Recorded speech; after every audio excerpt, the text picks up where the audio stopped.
This video reports news and research provided in the public interest. It gratefully thanks contributors and claims fair use where any portions of video or copyright images are used. Declaration of interest. Neither the producers nor any family members have any interest, including pecuniary or political, in the parties referred to in this video. The following is a presentation of facts. The facts shown in this video are just that, facts. This video does not suggest motive nor claim any malfeasance or criminal act. The facts remain for you to know and decide how you are affected. Fact. Around the world, once relatively free communities are seeing their freedoms disappearing. For example, Australia. Once viewed as a country valuing freedom of speech, it now presents an image as the land down under the jackboot, with brutal treatment of citizens by those sworn to keep the peace. We've got history to warn us about these things, and we are literally living a moment in time in history where we shouldn't need to have anybody reflect on this in years to come and go, oh, I should have acted differently. You should know better right now. Every single one of us should know better right now that this is wrong, and the way that we are responding to this pandemic, it's not proportionate in this country. It's not proportionate in this state. And you shouldn't need years to reflect on that to then come around and go, oh yeah, we could have responded to that better. Voicing opinions that challenge empowered institutions has grown more dangerous since early 2020. Orders to undergo an experimental medical procedure has caused demonstrations of disapproval. Martial law or lockdowns have replaced normal freedoms. Yet the laws of Australia, including its constitution, stipulate every citizen has that right to choose to refuse. Many believe peaceful protest is justified if government infringes such laws, so what claim do authorities make to justify such dramatic enforcement of the restrictions? 1. Federal and state governments in 2020 announced a new highly communicable deadly coronavirus exists in the country. Depending on the source, it may be as dangerous to the individual as a seasonal flu, or it could be as deadly as the worst plague imagined. 2. On the basis of the PCR test alleged case numbers of those with the virus COVID-19, a state of emergency status has been declared to enable states to decree emergency action. 3. Numerous preventative treatments and therapies for COVID-19, proven successful in situ and through large case studies, have been advised by leading medical groups of specialists from around the world. As prophylactic or early treatment protocols, they've had remarkable success. Amongst them a Nobel Prize-winning therapeutic on the WHO list of essential drugs, proposed with supporting evidence by a research team from Melbourne University. However, their advice has been rejected, and the medicine subjected to false and misleading criticism by the very public officials tasked with acting in the public interest. The mainstream media, too, has fanned the fear. This approach is opposite to historical evidence where governments genuinely sought to calm their populations and provide treatment in the face of an actual threat to public health. Why? 4. Instead, a single experimental product, never used on human population, has been endorsed and enforced by government Australia-wide, namely, a controversial invasive procedure using a poison inoculation. This being in spite of the available alternatives and in the face of the growing evidence warning of adverse reactions including death following such inoculations. Again the question, why? 5. This intense advocacy of a single product not only raises questions on health grounds, but as a manufactured product, may arguably be subject to Australian fair trading laws where prevention of competition is illegal. And if a health emergency is declared, what is more important, the patient or the patent? So, who are the people asserting this narrow solution to an alleged threat? Why are they delegated with such authority, considering the associations that exist between many of them and their multi-billion-dollar conflicts of interest that would test the strongest of integrities? The network is made up of governments and their departments, regulatory bodies almost totally funded by the product manufacturers they're supposed to regulate, academics providing advice to government and receiving direct grants or via their universities, media groups, new technologies, ostensibly charitable foundations, international bodies strongly directed by foreign actors, global corporations, foreign ideologically based organizations, and the highest-paying corporate criminals on the planet.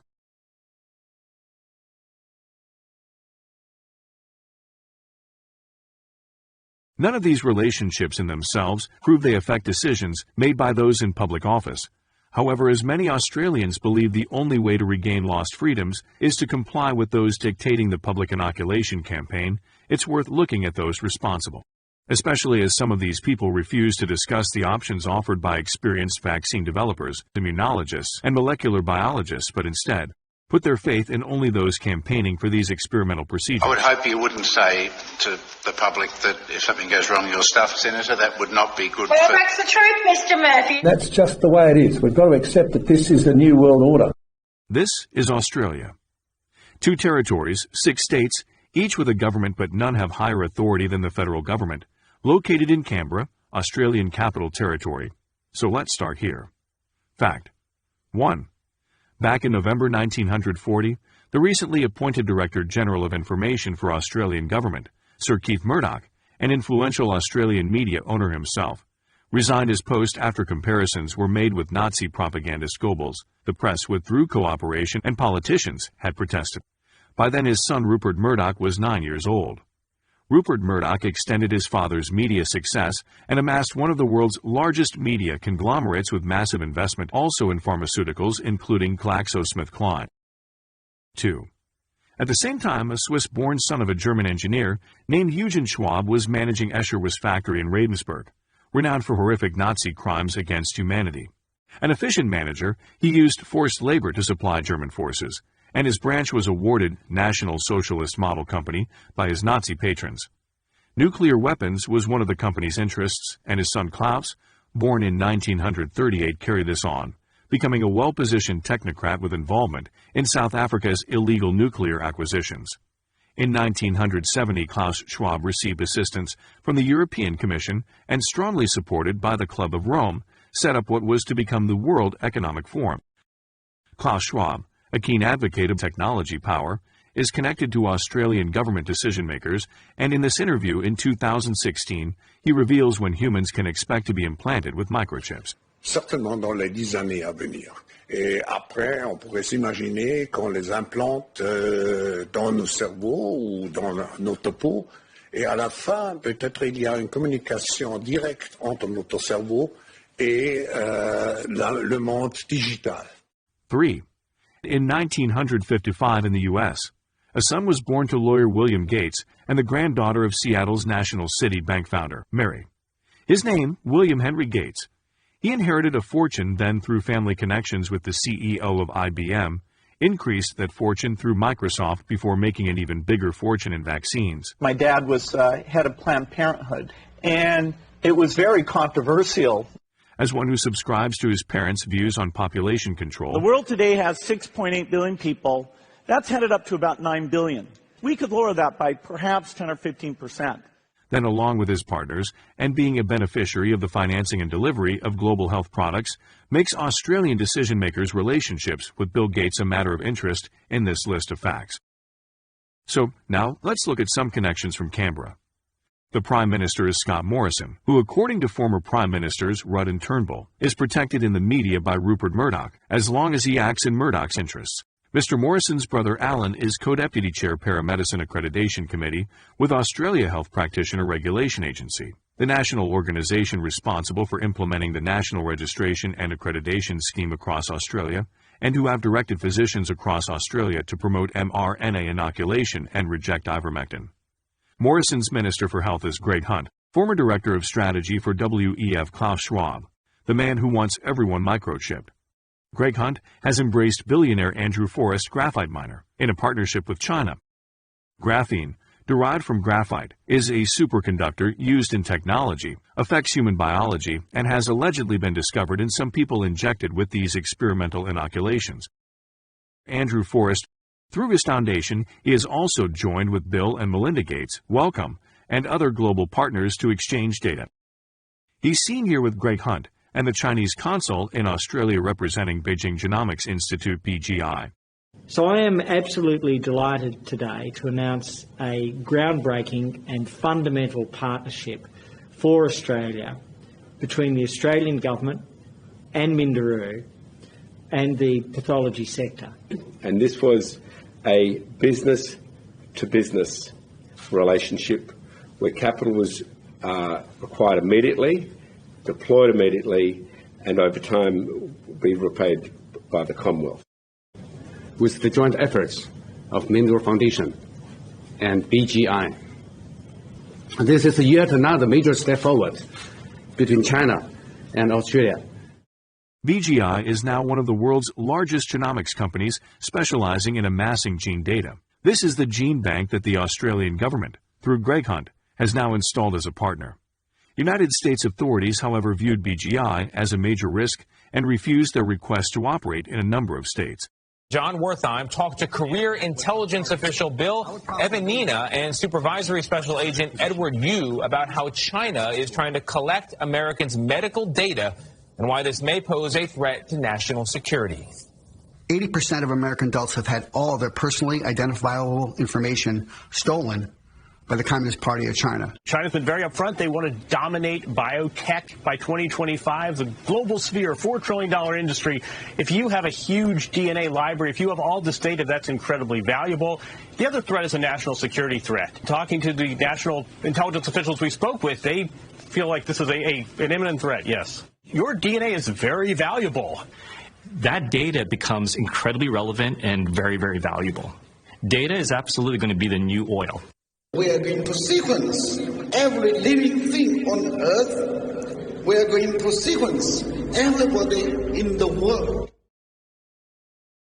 In Australia, the Prime Minister's appointed key advisor on vaccine solutions is his National COVID-19 Coordination Commissioner, who is not a medical doctor, but a bureaucrat named Jane Halton. English-born Ms. Halton is or has been chairperson on the executive board of the Bill Gates-backed WHO. The chair of Gates-backed CEPI, the Coalition for Epidemic Preparedness Innovations, which is also funded by Novavax, the company whose product has been given trialing permission in Australia. Director of French Naval Group Company involving Australian submarine contracts. Director of Crown Resorts with hotels used in quarantine schemes. Chair of Quarantine Hotel Fiasco Review involving Crown Hotels. Promoter of COVAX Facility and Alliance of Garvey, co-founded by Bill Gates, the Coalition for Epidemic Preparedness Innovations, CEPI, and WHO to accelerate development and manufacture of COVID-19 vaccines. Halton is the bureaucrat who pushed the no jab, no play policy in May 2020 to deny access to all public social programs for those refusing experimental inoculation. In October 2019, she participated in the Event 201, a simulation of a global coronavirus pandemic a couple of months before most of the world knew it existed. It is almost unheard of that people are producing product without having a forward commitment for the consumption of that product. So the first thing that needs to be done, because this is not something that the countries currently control, unless countries are going to bring about emergency situations and co-opt an existing supply chain. Ms. Halton is or has been director of United States-based Institute for Health Metrics and Evaluation, IHME, where her husband Trevor Sutton is or was also associated in data management. Trevor Sutton, Deputy Chief of Australian Bureau of Statistics, leads the Statistical Business Transformation Group, running a $256 million program to transform the way the Bureau collects, processes, analyzes, and disseminates information and related statistics. Trevor Sutton is the brother of Brett Sutton, associate of the Burnett Institute funded by Bill Gates, and health advisor to the Victorian State Premier Daniel Andrews, who has pushed to gain power to declare ongoing states of emergency, including lockdowns, and wants inoculation to be mandatory. In Queensland, the state premier is Anastasia Palaszczuk, who took over the political office of her father, Heinrich, or Henry Palaszczuk. German-born Heinrich is now chairman of the Gene Technology Alliance, GTA, a DNA storage company with close ties to China, where he's known as Henry Bielecki. Palaszczuk's business interests, including GTA, may trade under different names, depending on where they operate. Premier Palaszczuk's chief health officer is Jeanette Young, whose husband Graham Nimmo is director of Queensland Pathology, and who serve on an advisory board for Pfizer. His laboratory in Hurston, Queensland, is just a building away from BGI, Beijing Genomics Institute. The former New South Wales Premier Gladys Berejiklian resigned on October 1 subject to corruption charges and, according to other political parties, was being manipulated by pharmaceutical companies to push inoculations. She's being directed by a lobbyist in Sydney who's being paid by AstraZeneca and by Pfizer tens of millions of dollars to get these policies through, to make sure the vaccine is pushed. That's why. You asked a question, I gave you the answer. And that's my personal knowledge. And I'm happy to make a statement here to police or to anyone if they want to know what's going on. Gladys Berejiklian's former partner and fellow politician, Daryl Maguire, also resigned following corruption charges. The state's chief health officer is Kerry Chand. We will be looking at what contact tracing looks like in the New World Order. New South Wales Premier is now Dominic Perrottet, whose father John is a senior technical specialist at the World Bank in Washington, D.C., USA. In just a handful of political decision-makers from Australia's federal and 3 of its state governments, along with the bureaucrats they empower, we see a web involving relatives and relationships that in the very least demand examination, especially if impinging on national health. When a single solution to a health hazard generates billions for some involved and requires academics be presented as neutral experts to the public, then the relationships between them warrant scrutiny. Why? Because many academics and alleged experts who appear authoritative and promote the narrative also benefit through sponsorships, incentives, and remuneration from the very manufacturers of that product. Whereas, across the globe, hundreds of other highly accredited specialists in every field of medicine, law, and science have been censored, their data rejected, and their reputations and careers destroyed outright by authorities, media, and manufacturers of mRNA experimental inoculations. Having opened a small window into the machinations of mRNA and the Australian government, its bureaucrats, and associated academia, we have 3 immediate choices to make. 1. Do I choose to continue to place unconditional faith in those with obvious links to vested financial interests when my very life is at stake? 2. Do I choose to ignore the warnings of the world's greatest medical specialists in fields involving vaccination when they are risking their lives and careers to do so? 3. Do I as an Australian choose more dangerous experimental inoculations or demand access to proven medical protocol options for my protection or treatment that are both successful and inexpensive? Denying patients' rights to choose is an unlawful act and, in the case of any public servant or practitioner, invites a charge of malfeasance. If we still have a choice, choose wisely.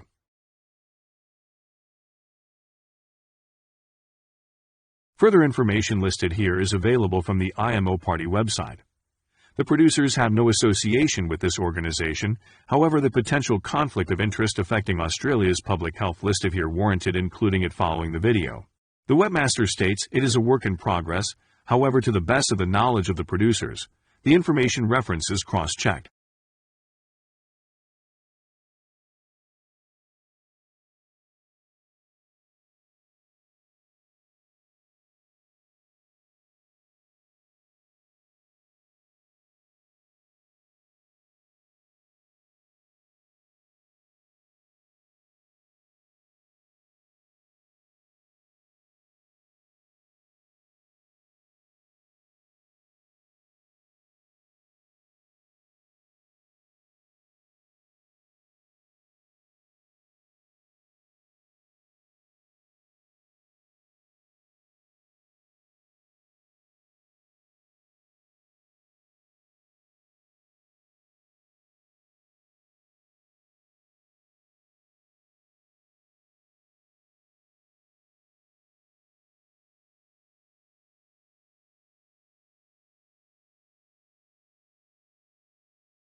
"2020, the year that has really changed the world.